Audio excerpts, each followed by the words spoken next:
High to all. நம்ம வேளச்சேரியில் California parotta அப்படின்னு சொல்லிட்டு ஒரு ஷாப் லொக்கேட் ஆகிருக்கு.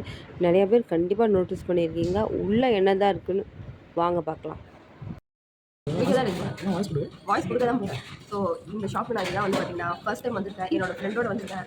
அவங்க வந்து இதெல்லாம் அந்த அளவுக்கு எனக்கு உடன்பாடு இல்லைன்ட்டாங்க. எனக்கு சாப்பிட்டது உடன்பாடு இல்லை. இந்த அளவுக்கு டேஸ்ட் பண்ணலாம் அப்படின்னு சொல்லி டேஸ்ட் பண்ணுவேன். எடிட்டில் பார்த்துப்பேன்.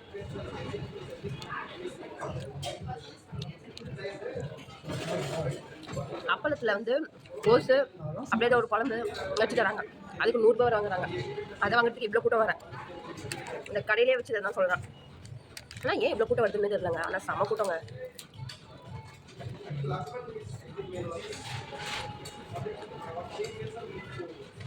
சாப்பிட்றதுக்கு வரேன். என் ஃப்ரெண்டு ரொம்ப நேரம் வெயிட் பண்ண வச்சுட்டேன். 4 மணி நேரம் வெயிட் பண்ண வச்சுட்டேன். ஆனால் எப்பவுமே நம்ம வெயிட் பண்ண வச்சதில்ல. எனக்கு நான் கொஞ்சம் பர்ச்சேஸ்லாம் பண்ண வேண்டியது இருந்தது.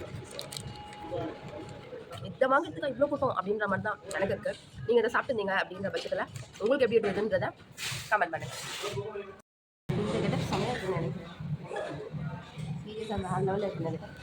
அதுவும் இந்த இடத்துல இப்படி ஒரு கிட்ட நான் மணியில் இல்லை. எங்கள் வேலையாக மணிக்கெல்லாம் வந்து இந்த மாதிரி இடத்துக்கு வர்றது இந்த மாதிரி வீடியோஸ்க்காகவும் ஃபோட்டோக்காகவும் தான். இன்றைக்கி வந்து நான் தெரிஞ்சுக்க ஒரு விஷயம், எப்பயுமே அந்த இடத்துக்கு வராமல் டியூஸ்டே மட்டும் நீங்கள் வந்தீங்கன்னா உங்களுக்கு கண்டிப்பாக வந்து ஆஃபர் இருக்குது. அதுதான் வந்து இன்றைக்கி நான் வந்து கண்டுபிடிச்சேன் இந்த இடத்துல. ஸோ ஆல்மோஸ்ட் வந்து பார்த்தீங்கன்னா வாங்கிட்டோன்ற காரணத்துக்காக சாப்பிட்டு முடிச்சிட்டோம். இப்போ வந்து இந்த இடத்துலேருந்து கலந்து போகிறோம். நான் மறுபடியும் சொல்கிறேன், இந்த இடத்துல எப்படிங்க இவ்வளோ கூட்டம் அப்படின்றது செம்ம பெரிய கொஷின் மார்க் தான் எனக்கும்.